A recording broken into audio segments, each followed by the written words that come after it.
This is Healthcare Now Radio's Trending Now. Get ready for an exhilarating 30-minute ride through the latest topics driving change in digital health across the news and social media. Join us as our subject matter host takes the lead in uncovering what's hot and what's not. So buckle up and tune in to stay in the know.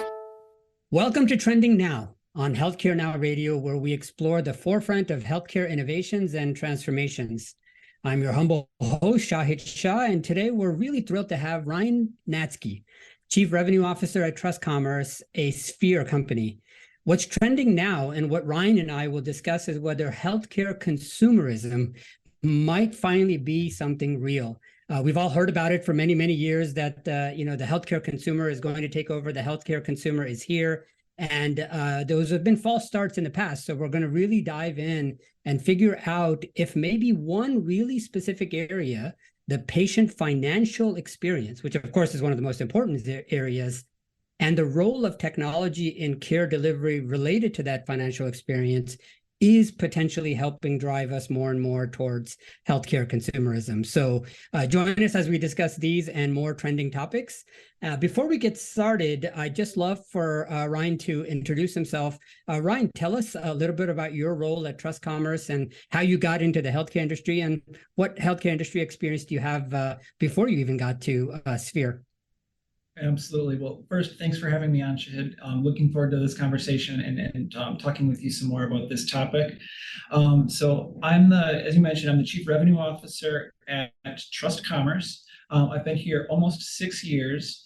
TrustCommerce is an integrated payments company with a really deep focus on the healthcare vertical. So a lot of our partners and our customers are healthcare providers or healthcare technology companies that are looking to improve the patient billing experience. So we're kind of the API inside from a payments perspective to help with security and the compliance within those workflows. Before joining TrustCommerce, I started out my career in the health IT space at Epic, and I got into it because they were one of the only places that gave me a job out of college. So I couldn't have landed, I think, in a better spot. I loved my time there. I learned so much. I learned about healthcare. I learned how a great big company runs. Met some colleagues that I'll probably continue to work with for the rest of my career. I started out there on the implementation team for the inpatient pharmacy application Willow. Did that for a few years, and then I transitioned over to Epic's vendor relations team. So I helped manage the partnerships between Epic and the different companies that they integrated with across clinical decision support, revenue cycle, payments, kind of everything across the board. And that's actually where I got to know TrustCommerce, because we do have a lot of overlapping customers of using TrustCommerce with MyChart and with Resolute for some of the payment workflows there. In between companies, I spent a few years at an early stage digital health venture capital fund called HealthX Ventures. Learned a ton there as well. It went from a 10,000 person company to being the 4th employee at a venture fund and working with startups that were seed, Series A, just a handful of employees. So got to see kind of how that side of the spectrum worked. But really what I learned there is that I like being an operator. I like being within a technology company. I like helping out advanced healthcare on the tech side. So that's when I made the jump over to TrustCommerce, partially because I had some of the relationship from my Epic time, but also when you're at the venture capital fund, you're doing a lot of market research, and this intersection of payments and healthcare, just tons of activity, tons of stuff happening. And it kind of drew me into an area that needs a lot of help and isn't fixed at the moment. No, I love it. And one of the reasons why I really like your background is that it's rooted in the difficulties of healthcare, but with the optimism that something is possible on the healthcare consumer side. So let's start with the poster child of consumer, and that is Amazon recently entered healthcare delivery, specifically with an acquisition. It wasn't natural within their company. Talk a little bit about what you see as Amazon, which is, again, a poster child of consumerism on the healthcare delivery side. And how do you perceive this affecting maybe traditional healthcare providers, if in any way that is possible? Yeah, so the first thing that comes to mind for me with Amazon and other groups getting involved in it is It really shows the patient and the consumer choice of where they get their healthcare. I guess when you think years ago and not that far, but you can go as far back as you want, a lot of healthcare decisions of where you're seen are driven by your health plan and your employer. So you're kind of told, hey, this is the health plan, this is where you can go. You go there, you don't really have a whole lot of choice. Amazon really changes that, and so do some of those other telehealth providers and the direct to consumer groups. And it really changes the dynamic for the kind of the traditional healthcare provider where, all right, you're competing for those patients now, and not just at the payer level or at the employer contracts level, but at the I have a sore throat, I need to go see somebody. That moment, you need to be able to have them come to you instead of somewhere else. So I think that's one of the biggest things that comes to mind in terms of how that's impacting the healthcare industry and whether they stick with it. And obviously, lots of people have come in from outside healthcare and tried to disrupt it, and it's very difficult. But I think that the choice is the big thing that comes to my mind with groups like Amazon getting involved. Yeah, I think the lesson you're giving us here is that the competitors are not the doctor down the street. It's not the hospital down the street anymore. It is certainly those, but then you've got bigger competitors of like the CVSs of the world, the Amazons of the world, and the fact that Amazon is bought an entire primary care system and then now is offering primary care as part of a Prime membership. I think it's like $10 a month for primary care if you're already a Prime member. I mean, that is a fundamental shift in real choice, and consumerism in healthcare is actually supposed to start with choice. So I'm glad you mentioned that. Now, when you and I were talking earlier, you had mentioned that your work in the financial experience side has recently introduced things like digital wallets, offering more flexible, convenient, and different payment methods. How important is that, and how important is the financial experience when you're going to hospitals and health systems and doctors' offices, which are still mostly run by insurance? Yeah, and I know it's cliche to keep bringing up Amazon, but I'll start there. Like, when's the last time you had an experience on Amazon and you actually thought about the payment process? One of their best innovations was the one click to pay. You've got the card on file, it just goes. It's not a hurdle, it's not any friction with your experience with them.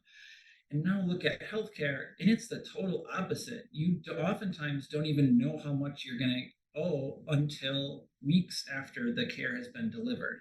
And some of that is with the system, but also some of it's with the care delivery. I had a routine visit with a dermatologist. I've got skin cancer in my family, so I go to the skin doctor. And the doctor said, "Hey, do you want to get rid of that mole today?" And I said, "Okay, yeah, let's do it." There was no mention of, hey, I think this will actually cost $100 or $200. And being in this space, I knew that wasn't going to be free. But even being in this area, I didn't know if it was going to be $20, $50, $100, $250. And nobody told me, and I just got a bill in the mail a couple of weeks later. So there's still a lot of work to do, obviously, in the healthcare space, and the ways that you pay are a part of that. It's not all cash, it's not all checks, it's not all cards. There's still a lot of those less popular, I guess, payment methods in healthcare, but we've definitely started to see the adoption of more things like digital wallets, to use Apple Pay and Google Pay and stuff like that to pay for your care. And as a consumer myself, and we're all consumers, but we're also all patients, I know that sometimes my wallet's up in my bedroom and I'm getting my bill on my phone and I go to pay it and I don't remember my CVV. So I pause, I wait, maybe I forget, I'll do it a couple days later. But if I can use Google Pay and I can just put my fingerprint on there and pay it, I'll pay it faster. And when you see some of the data surveying preferred payment methods, if Apple Pay isn't there, if Google Pay isn't there, that oftentimes doesn't mean somebody's not going to pay, but they're voting with their choices. And we've seen it with our own data. Epic released support for Apple Pay and Google Pay a little over a year ago. So we've started to see our customers start implementing that more. And it's just a hockey stick looking at the data of the patients choosing to use some of those digital wallets. And it makes the experience better because they're now using their preferred method of payment. Makes sense. So Ryne, tell us a little bit about what does a experience of patients look like where they're not using something like TrustCommerce? And then what does the experience look like when they are using something like TrustCommerce? What does the patient see different, and how do they operate, and what is more profitable or more convenient for the practice or the hospital themselves? Yeah, and one thing I'll probably just caveat is we're not necessarily driving the patient experience, but we help the groups that do. So my chart's a really good example of one that we're integrated really closely with. And so if you're using some of these digital tools like MyChart or VisitPay or Flywire or RevSpring or companies like that that are kind of digital first, we acquired a company a couple years ago called Health iPass that plays in the independent physician space. A lot of the groups that are implementing Health iPass, they're moving off of a very paper-focused system still. They're still sending a lot of paper statements. They're putting that envelope in the mail that says, hey, can you write a check and put it in here and send it back to us? And maybe there's an option to say, hey, go to this website and you can go ahead and pay in there too. But if that first touch point is paper and you're holding it in your hand, all right, I'll go ahead and do that. But if the first touch point is a text message or an email and it says, click here, let's take care of this right now and pay for it. Patients pay sooner. The money gets to you sooner. It's easier to reconcile. It goes right to your bank account. You don't have to work with a lockbox or anything like that. And it just kind of gets out of mind for the patient as very quickly if you can kind of streamline that process and put the right workflow, the preferred workflow in front of them first. Yeah, it seems like an obvious choice for practices, especially because slow payment is a major issue for almost all healthcare providers. Are there any trust issues in terms of receiving a text message and the patient saying, I don't know who you are, I'm not paying you, or getting something through email? Or are you able to do something that garners the trust beforehand with the consumers so that when they get the text message or email, they'll actually pay? Yeah, it's a super good question. I think we all get those text messages say, hey, click here to pay the bill. And all right, is it really the real thing? Some of that comes up with just the communication and expectation setting with the patient. If the patient's checking out, you can say, hey, let's get your cell phone number on record here. We'll use it for appointment reminders. They're already getting some of those notifications today. You're going to get notified. What is your preferred billing notification? Do you prefer text message or do you prefer email? And then it kind of gets their acknowledgement that, oh yeah, I made this choice that I said I wanted to get this text message. And then there's a couple different ways that I've seen this implemented. You can just actually redirect them right to their MyChart login in another portal, and they can pull up their statement and they can see all right here, oh yeah, I did see Dr. Smith last Tuesday, and this is my bill for it, and I'll take care of it right here. But also, we've seen some really creative things done where you can log into a portal and say, all right, I want to pay by text message. I'm going to put my card on file or get my HSA or FSA card in here. And for any bill less than $500, let me pay over that by phone. And what can happen there is you get a text message and you say, and it says, hey, Ryne, you've got a bill due for your visit with Dr. Smith. Your out of pocket's $85. We have your card on file. It ends in 1234. Reply back with pay one to hit your card. And now I don't have to log into anything. I don't have to go ahead and do it. And I'm more comfortable with it because I actually am the one that set it up. I click the settings, I put my phone number in, I put my card in there, I know it's coming. So if you can do some of that communication and expectation setting up front, it does help smooth out some of the risk and kind of the scary stuff that comes out of the bad actors that try to mimic that stuff. No, it sounds like a lot of context setting does remain the responsibility of the healthcare delivery organization, but it's a small and mostly communication based, so that when they do get the message, they trust them. If you're just tuning in, you're listening to Healthcare Now Radio. This is Trending Now. I'm Shahid Shah, and I'm talking to Ryne Natzke, Chief Revenue Officer at TrustCommerce, and we're discussing healthcare consumerism trends, especially as they flow into the patient financial experience. And so Ryan's been teaching us a lot about how the financial experience may be enough of a consumer experience so you don't have to go and change all your clinical and other workflows and still benefit patients with the kind of experience that they're expecting. So let's jump in a little bit to the other impacts of technology today. So in the context of large healthcare systems that are expanding across regions, what have you seen, especially maybe from the past your time at Epic, in integrating these payment systems with EHRs? How hard is that? Is this, weeks and months worth of work, or can it be done pretty quickly? It definitely takes some time, especially with some of these bigger systems. I think one area that, I mean, Epic's, the thing with a lot of these organizations that are going through this is they're big groups that are getting bigger, and Epic has historically and continues to really dominate this space. So you might run into an area where an Epic organization and another Epic organization are merging. So there's some discussion there to say, all right, are we going to stay on different instances of Epic? Are we going to merge onto one?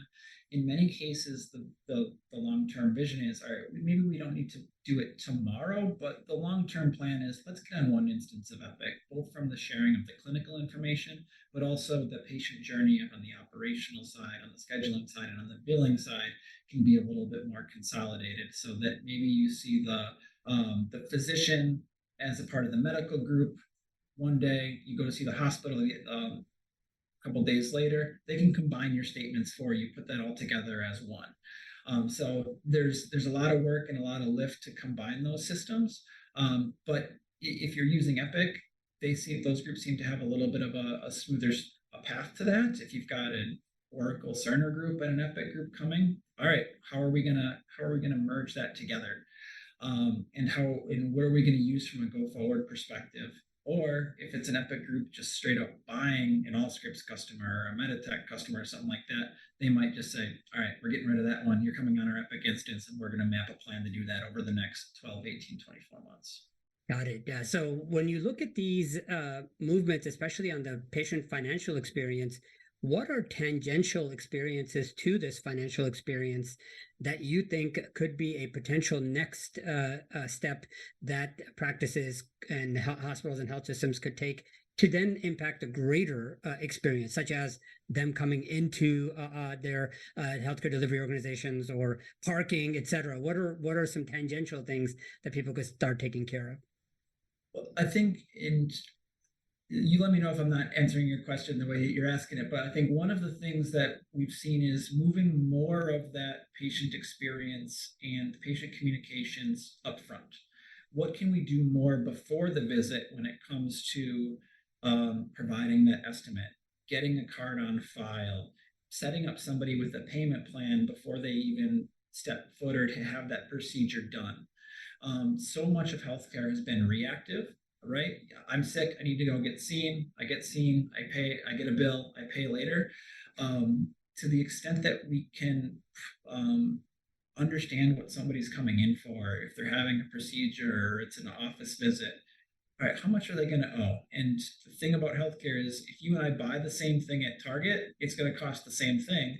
But if your insurance is different than mine, our out-of-pocket can be drastically different. So having that be personalized at scale and being able to communicate some of that stuff up front helps that patient journey. And then under the reactive way, the last taste in your mouth with your provider is oftentimes the billing experience, right? You get that Press Ganey survey and they're like, how did everything go? And if the last thing you remember is, I got a bill that cost 4 times more than I thought, you're going to score accordingly. But if the last thing you remember is, oh, I didn't even have to pay because I got my card on file and they told me how much it was going to be and it just happened. Now your last experience is your actual conversation with your care provider. Yeah, it's oftentimes going to be a lot better. That's where a lot of the focus has been, right? How can we make this experience better during the clinical visit?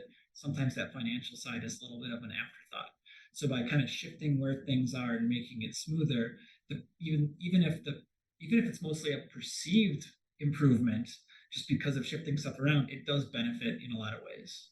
Yeah, no, you hit the nail on the head, and I think really the biggest question here is that implementing transparent pricing policies and things like that in healthcare, they're often seen as an improvement on patient trust, as a requirement for patient trust, basically. but it's controversial because of the complexity of healthcare pricing. Not forget just PBMs and health insurance, et cetera.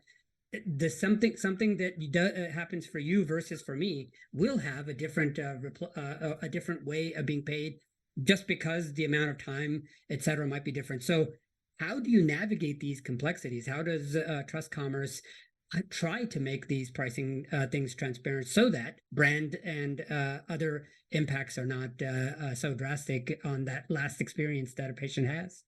Yeah, and I think a lot of it is the transparency up front. Some of the legislation, obviously, has created more avenues to get an estimate. It still feels like a lot of it is reactive. Somebody's got to call in and say, "Hey, I've got this appointment in 2 weeks. How much is this going to cost?" And they have to do it, but you're calling in. Somebody's logging into a payer portal, potentially plugging in some information. Maybe you're on hold because you're calling into a call center. So I think one area is more proactive and automated estimates and getting that done at scale. I think is where we're going, and I think that's really going to unlock a lot of this. And I'll get to your specific question, but also with that is you can make better care decisions as well if you know how much something is going to cost. If you aren't sure what something's going to be, maybe you're delaying an elective surgery that's not really elective. You need a knee replacement, you need a hip replacement. It's quality of life for you. So if you know how much it's going to cost, you can plan for it, you can budget for it, you can save up if you need to be able to get some of these procedures and medical care done in the first place. So how TrustCommerce fits in there is we help with storing of the payment information, getting that card on file, potentially updating it later if a card gets lost or stolen to make it so you don't have to go in and take your old card out and put your new one in because your payment plan stopped and you didn't realize that your card got switched out between your second and third payments. And we help with the compliance and the security of that. Nobody wants to store card data. Health systems are very much a target for hackers and thieves and all that sort of good stuff. So if there's nothing there to steal in the first place because it's not on your servers, it's on ours, then that's all of our job is to maintain this. Then we help with helping with that security and the compliance and make some of those processes a lot easier and automated. Nice. So in the last few minutes that we have, let's talk about the other value of having a better general consumer experience, or even just a financial experience, is that it makes you more competitive, right? As a provider. So tell us a little bit about how does that competitive edge get improved, and then could there be unintended consequences of focusing heavily on the financial aspect of patient care? So for the first one, for the how to improve your competitiveness, we kind of touched on it before, but the financial experience is a big part to the overall patient journey. Obviously, the care from your clinical team is very important, but the financial experience can have a big impact on you, especially if you're on a high deductible health plan, or a lot of times you don't plan to go to the emergency room or the hospital, right? So a lot of times these are unplanned expenses. So by showing empathy and making these financial workflows better, you'll stand out from a competitive perspective because people are attached not only to their clinician and the care they got, but again, it's all part of that patient journey. And then remind me the second part of your question. Sorry. So is there any issue, like if you focus a lot on financials, you may give, let's say, not necessarily inaccurate advice, but if you can't afford the best care, a lot of people feel like, well, if you're focusing on the money that I owe you, you won't give me the best care. Any feelings like that you've seen, or just handling finances up front makes the entire experience, including any unintended consequences of not being able to give the right clinical guidance, does it take care of that as well? Yeah, and I think with the shift of the high deductible health plans and patients paying more out of pocket than they ever have done before, they've come to expect that this is part of the deal, right? That they need to do this. I was on the phone with a CIO of a health system probably 10, 15 years ago now, and I said, hey, what do you think about getting somebody to pay based off of their estimate before their visit?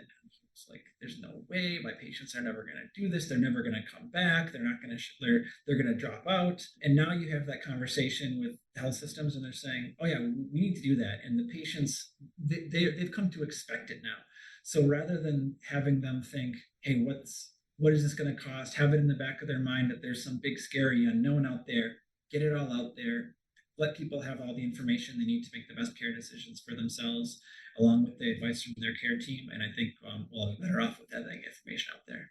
That is fantastic advice, and we've got almost our entire time flew by here. So thanks a lot for your insightful perspectives. You've taught us a lot, and the two key things that I'd love for everyone to take away is financial experience is your first consumer experience, and like Ryne mentioned, that may be the last bad or good taste in their mouth that a patient might have about you. And second, don't worry too much about the fact that these high deductible plans and others might adjust how you, which prescription you might make or what types of testing that you might order, because it's supposed to do exactly that. Not everyone can afford everything. And just charging everybody for something now and then hoping that they can pay for it later actually adds more stress. So with that, right before we leave, any quick website or any other contact you want to give out for people to contact you guys? Yeah, absolutely. So our website is TrustCommerce.com. You can find more about our platform and the team we have here and all sorts of contact information to get a hold of us there. Awesome. Thanks a lot for your time. Any last things you want to say before we wind up? No, this was great. Thank you so much for having me on here. I really enjoyed the conversation. Thank you so much. Same here. Thanks a lot.